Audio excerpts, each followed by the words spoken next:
that it's important. Okay, do that for me. Double the font size of normal. And I want you to write it down. If I think, write this down. If I think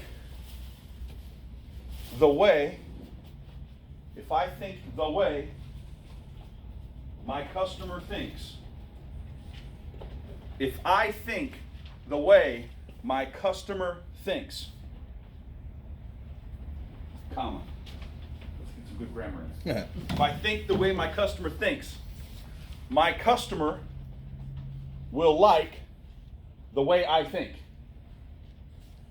If I think the way my customer thinks, my customer will like the way I think. Period. But we're not done. You use ellipsis if you want with triple dots. Continuation of thought. Here we go.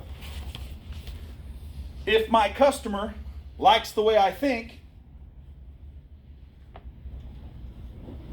if my customer likes the way I think, comma. If my customer likes the way I think, they will like me too. They will like me too. Hold on, almost done. Continuation of thought. Last part. If they like me,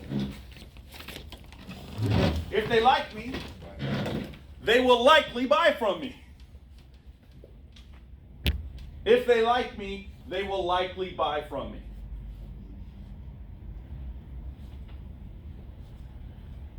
And here it is. It's very simple. If I think the way my customer thinks, my customer will like the way I think. If they like the way I think, they'll like me too. And if they like me, they'll likely buy from me.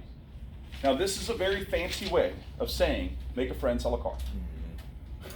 Right? It's a very fancy way of saying that. Make a friend, sell a car.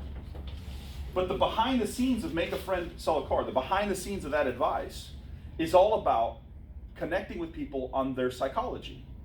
And this has to do with very, very basic premise that we all have in the way that our brains are wired.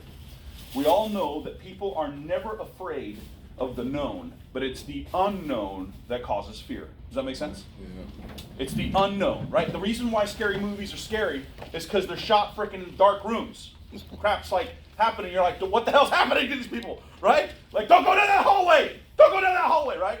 That's why movies get scary when the lights go off and the power out, right? And the light bulbs, and you're like, now you're in a dark room.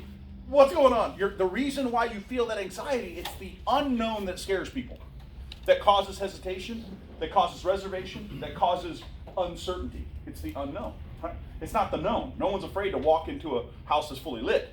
It's the scary house that the lights don't work. Okay, now I'm freaking out. The sound that you don't like. Why is there a sound? There's not supposed to be anybody here. It's the unknown that scares people, not the known. This is the basic premise of the greeting. The very, very basic premise of the greeting is to become known as quick as possible. To become familiar as quick as possible. To become similar as quick as possible. That is it. The faster I feel like you are in some way like me, the less I feel afraid of you. I don't feel the fear. Now, I want you to write down another word, but I want you to do triple the font size. Triple the font size, because I need this to pop off the page for you. Here you go, triple the font size. Do this for me. I want you to write down the word certainty. Triple the font size. Bigger than what you've been doing. Certainty. The number one most important emotion that you should be influencing while you're with your client is the emotion of certainty. It is in fact even more important than urgency and desire. It's even more important than urgency and desire. It is the feeling of certainty which is the number one reason why anyone does anything.